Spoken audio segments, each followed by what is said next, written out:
শীতকালের অনুষ্ঠানে আমরা কীরকমভাবে চাদর বা স্টোলগুলো গায়ে দেব বুঝে উঠতে পারি না, বারবারই কিন্তু গায়ের থেকে পড়ে যায়।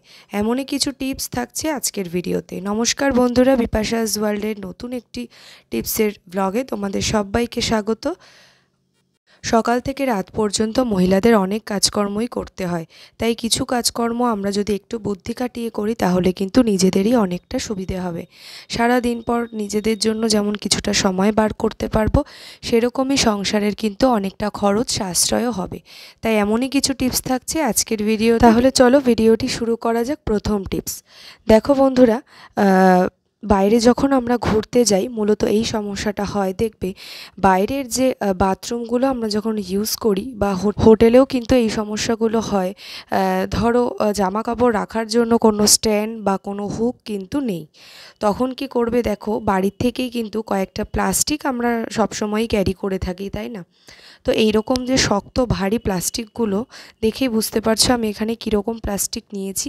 তো এই প্লাস্টিকগুলো যদি তোমরা নিয়ে যেতে পারো তাহলে কোনো স্ট্যান্ড, হুক, জামা কাপড় রাখা নিয়ে কিন্তু কোনো চিন্তাই করতে হবে না। দেখো কীরকমভাবে আমি প্লাস্টিকটাকে সেট করে নিলাম, বুঝতেই পারলে। পেছনের অংশটা দরজার বাইরে আমি দিয়ে দুটো যে হ্যান্ডেল সেটাকে ভেতর দিকে দিয়ে দরজাটাকে লক করে দিয়েছি ভেতর থেকে। এইবারে দেখো দুটো প্লাস্টিকের দুটো হাতল, মানে হচ্ছে দুটো এখানে রাখার হ্যান্ডেল হিসেবে ব্যবহার করতে পারো। দেখো তোমাদের প্রয়োজনীয় জামা কাপড়, গামছা, বাচ্চার গেঞ্জি, প্যান্ট, বিভিন্ন জিনিস তোমরা কিন্তু বাথরুমে হ্যাঙ্গার হিসেবে রাখতে পারবে। দেখো প্লাস্টিকটাকে কত সুন্দর কিন্তু আমি হ্যাঙ্গার হিসেবে ব্যবহার করলাম।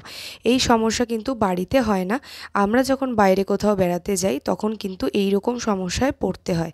তাই তোমরা কিন্তু প্লাস্টিক নিয়ে যাবে, তাহলে আর চিন্তা করতে হবে না, নিজেরাই কিন্তু এরকম সুন্দর হ্যান্ডেল একটা বানিয়ে নিতে পারবে।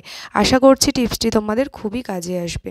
ভালো লাগলে লাইক করো। পরবর্তী টিপসে চলে আসলাম, 2 নাম্বার টিপস। দেখো বন্ধুরা, আমি এখানে একটা বোতলকে কেটে নেব। তো তারপর কি কাজে লাগাবো সেটা তোমরা দেখতে থাকো একটু ধৈর্য ধরে। এই টিপসটা কিন্তু দৈনন্দিন জীবনে তোমাদের খুবই কাজে আসবে। তো দেখো বন্ধুরা, কি করছি, গ্যাসটাকে জ্বালিয়ে নিয়ে আমি এবার একটা ছুরি দিয়ে এটাকে একটু ছিদ্র করে তারপরে কাঁচি দিয়ে রাউন্ড করে কেটে নেব।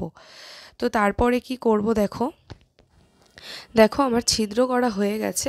একটু ছিদ্র করে নিলে তাহলে কিন্তু বোতলটাকে কাট করতে তোমাদের সুবিধে হবে। দেখো বড় একটা বোতল নিয়ে নিয়েছি, ছোট হলেও হবে, কোনো সমস্যা নেই। যেরকম পরিমাণে তোমাদের জিনিসটা থাকবে তোমরা বুঝে ঠিক সেরকমই সাইজেরই একটা বোতলকে কেটে নেবে। দেখো বোতল দিয়ে অনেক টিপস তোমাদেরকে দেখিয়েছি, তার মধ্যে আজকেও একটা টিপস দেখাচ্ছি। কি করলাম দেখো, বোতলের পেছনের অংশটা আমার প্রয়োজন। তার মধ্যে দেখো আমি জল নিয়ে নিয়েছি অনেকটা পরিমাণে। তো জল নেওয়ার পরে কি করব দেখো বন্ধুরা, বাজার থেকে কিন্তু আমরা মানে ব্যস্ততার জীবনে কি করি, অনেকটা জিনিস কিনে আনি, তাই না? সেরকমই শীতের দিনের হচ্ছে মানে প্রত্যেকটা খাবার দাবারে বা রান্নায় যেটা আমরা দিই হচ্ছে ধনেপাতা। তো বাজার থেকে কিন্তু আমরা এখন প্রচুর ধনেপাতা কিনে আনি। কিনলেই তো হবে না, সেগুলোকে যত্ন করে রাখতে হবে। রাখতে না জানলে কিন্তু এতগুলো ধনেপাতা কিন্তু 2-3 দিনই নষ্ট হয়ে যাবে। তোমরা যদি বোতলে এরকম জল ভর্তি করে নিচের অংশটা, মানে গোড়ার দিকের অংশটা, মূলের অংশটা যদি এরকম জলের মধ্যে ভিজিয়ে রেখে দিতে পারো, মোটামুটি 7 দিন নিশ্চিন্ত থাকো তোমরা। 7 দিন কিন্তু ধনেপাতা কিনতেও হবে না, নষ্টও হবে না। তো বন্ধুরা এরকমভাবে নিচের অংশটাকে জলে রাখবে আর ওপরের অংশটা এরকম বাইরে ফুলের মতন ছড়িয়ে দেবে। খুব সুন্দর কিন্তু তোমাদের 7 দিন পর্যন্ত ধনেপাতাটা ভালো থাকবে। আশা করছি বন্ধুরা টিপসটি তোমাদের কাজে আসবে, একবার করে দেখো, খুবই হেল্প হবে। চলে যাচ্ছি পরবর্তী একটি নতুন টিপসে চলে আসলাম, 3 নাম্বার টিপস। দেখো বন্ধুরা, আমরা প্রত্যেক দিনই মিক্সার গ্রাইন্ডারে মশলা করে থাকি। কি হয়, নতুন অবস্থায় যখন আমরা ইউজ করি, এটার নিচের দিকে যে ম্যাগনেটগুলো দেয়া থাকে, এই যে রাবারগুলো যে দেয়া থাকে, তার ফলে স্ল্যাবের মধ্যে কিন্তু রান্নাঘরে আটকে থাকে। একটা টাইম পর এগুলো নষ্টও হয়ে যায়, বা এগুলো দেখবে এরকম আটকানোর ফলে এক জায়গা থেকে আরেক জায়গা কিন্তু নড়াচড়া করতে পারে না। তার ফলে আমাদেরকে এগুলো তুলে তুলে নিয়ে কিন্তু মুছতে হয়। তো তোমরা যদি একটা কাজ করে নাও তাহলে কিন্তু এই ম্যাগনেটটাও যেমন অনেক দিন ভালো থাকবে, সেরকম তোমরা মুভমেন্টও করতে পারবে, মানে সরিয়ে সরিয়ে এটাকে মুছতেও পারবে। কি করবে দেখো, ম্যাগনেটের জায়গাটাতে বোতলের যে ঢাকনা সেগুলো আটকে দেবে। তো 4টে জায়গায় দেখো আমি 4টে ঢাকনা নিয়ে নিয়েছি, বোতলের ঢাকনা। তো বোতলের ঢাকনাকেও কিন্তু এরকমভাবে সুন্দর করে তোমরা রিইউজ করতে পারো। বোতলগুলো হয়তো নষ্ট হয়ে গেছে, সেগুলো ফেলে যদি দাও, ঢাকনাগুলো একটু রেখে দেবে 4টে কোণায়, এরকমভাবে ঢাকনাগুলোকে আটকে দেবে। এর ফলে কি হবে, ম্যাগনেটগুলো অনেক দিন পর্যন্ত ভালো থাকবে, নষ্ট হয়ে যাবে না। আর একটাও সুবিধা হবে, দেখো এটাকে মুভমেন্ট করতে পারবে, সরিয়ে সরিয়ে তোমরা মুছতে পারবে, যখন যেরকম দরকার তোমরা সেই জায়গায় এটাকে সেট করতে পারবে। তো বোতলের ঢাকনাগুলো বন্ধুরা ফেলে না দিয়ে এরকম কাজেও কিন্তু ইউজ করতে পারো। দেখো কত সুন্দর আমি 4টে জায়গায় দিয়ে দিয়েছি, তোমাদেরকে সেটা একটু ঘুরিয়ে দেখিয়ে দিলাম। আশা করছি বন্ধুরা টিপসটি তোমাদের ভালো লেগেছে, অনেকটাই কাজের। আর মিক্সার গ্রাইন্ডারে এরকম যদি ঢাকনা তোমরা লাগিয়ে নিতে পারো, তাহলে কিন্তু কোনো জায়গায় স্ক্র্যাচও পড়বে না, যেহেতু বোতলের ঢাকনার অংশটা কিন্তু অনেকটাই মসৃণ থাকে। আর গ্রাইন্ডারের এই ম্যাগনেটগুলোও কিন্তু অনেক দিন পর্যন্ত ভালো থাকবে। ভালো লাগলে সবার সাথে শেয়ার করে দিও। চলে যাচ্ছি পরবর্তী একটি নতুন টিপসে, 4 নাম্বার টিপস। দেখো বন্ধুরা, শীতকালে তো অনুষ্ঠান প্রচুর থাকে, তাই না? তো আমরা শাড়ি চুড়িদার যাই পরি না কেন, তার সাথেই চাদর নিতে হয়, শীতকালের একটা কিন্তু ঝামেলার ব্যাপার। আর চাদরটাকে কিন্তু কোনোভাবেই আমরা ঠিকঠাকভাবে নিতে পারি না। খাবার খাওয়ার সময় কি হয়, চাদরটা বারবার করে পড়ে যায়। এছাড়াও অনুষ্ঠান বাড়ি ছাড়াও আমরা ধরো প্রয়োজনে তো বাইরে বেরোই, তখন চাদর বা স্টোলগুলোকে কিন্তু নেওয়াটা খুব অসুবিধে হয়ে যায়, তাই না? দেখো ওই রকমভাবে নিলেও যেরকম পড়ে যায়, এরকম সাইড করে নিলেও কি হয়, এটাকে পিন আপ করতে হয়, না হলে কিন্তু বারবার করে পড়ে যায়, এটাকে বারবার ঠিক করতে হয়। তো এত ঝামেলা না করে তোমাদের দারুণ দুটো আইডিয়া আজকে দেখাবো, যার ফলে কিন্তু চাদরটা তোমরা খুব সুন্দর করে ক্যারি করতে হবে বা ক্যারি করতে পারবে। আর বাচ্চা নিয়ে বেরোলেও কিন্তু বারে বারে চাদর ঠিক করা এই সমস্ত কিন্তু করতে হবে না। তো ভিডিওটি ধৈর্য ধরে দেখো বন্ধুরা, কি করছি আমি। প্রথমে দুটো সাইডে চাদরটাকে একেবারে সমান করে নিয়ে নেব। দেখো সমান নিয়ে নিয়েছি। এইবারে কি করব, একটা সাইড থেকে ছোট ছোট কুচি করব, নিচ অংশটায় কিন্তু না, মানে নিচের যে ডিজাইনটা এটাতে কিন্তু নয়, এই দিকটা থেকে ঠিক বুকের কাছটা থেকে আমি ছোট ছোট করে কুচি করব একেবারে লাস্ট পর্যন্ত। ছোট ছোট করে যত ছোট কুচি করবে দেখতে ভালো লাগবে।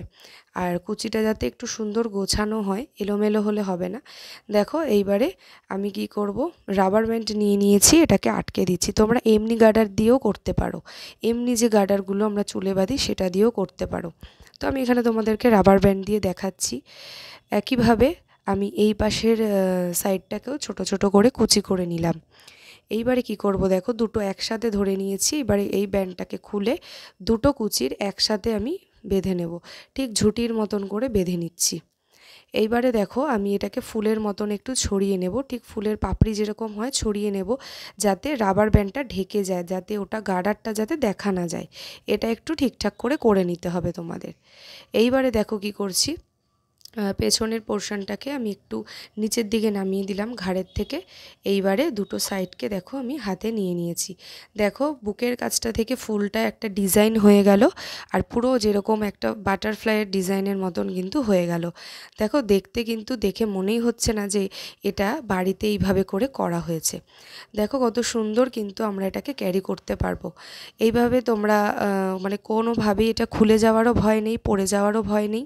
আর রাবার ব্যান্ডটা কিন্তু দেখাও যাবে না, দেখতে কিন্তু ভালো লাগছে। দেখো একটা অন্য রকম ডিজাইন হয়ে গেল। তো চাদর বা স্টোলগুলো কিন্তু বন্ধুরা তোমরা এইভাবে নিতে পারো। আর একটা পদ্ধতি দেখাচ্ছি, দেখো ব্যান্ড রাবারটাকে না খুলে তোমরা দুটো ডিজাইন হয়, একটা সামনের দিকে নিয়ে নিলে বুকের কাছে, আর একটা ঘুরিয়ে ঠিক যে কোনো একটা কাঁধের দিকে নিয়ে নিলে, যে কোনো একটা সাইডে যদি নিয়ে নিতে পারো, সাইডে দেখবে বড় বড় যে ফুলগুলো হয়, আমরা অনেক ড্রেস পরে থাকি, ঠিক সেরকম ডিজাইনে হয়ে যাবে। আর এই দিকটা দিয়ে কাঁধের অংশটা থেকে একটু ঠিকঠাক করে নেবে, আর এখানটা দিয়ে যাতে এরকম কুচি পড়ে যায়, দেখতে দেখবে খুবই সুন্দর লাগবে। তো বন্ধুরা এরকমভাবে এখন থেকে শীতের দিনে তোমরা চাদর বা স্টোলগুলো কিন্তু নিয়ে নিতে পারো। আশা করছি ভিডিওটি তোমাদের খুব ভালো লেগেছে। আজকের ভিডিওতে কোন টিপসটা সবথেকে বেশি ভালো লেগেছে সেটা অবশ্যই কমেন্ট করে জানিও। ভালো লাগলে প্রত্যেকের মাঝে শেয়ার করে দিও। আর আমার চ্যানেলে নতুন বন্ধুরা ভিডিওটি ভালো লাগলে চ্যানেলটিকে সাবস্ক্রাইব করে বেল বাটনটা অল করে পাশে থেকো। প্রত্যেকের মাঝে শেয়ার করে দিও, আর কে কোথা থেকে দেখছো সেটাও কিন্তু কমেন্ট করে আমাকে জানিও। যারা এতক্ষণ পর্যন্ত আমার ভিডিওটি দেখছো তাদেরকে অনেক ধন্যবাদ আর ভালোবাসা জানিয়ে আজকের মতন এই পর্যন্তই রাখছি। পরের দিন এরকমই হেল্পফুল টিপস নিয়ে আবারও দেখা হচ্ছে। আর ততক্ষণ তোমরা সবাই খুব ভালো থেকো।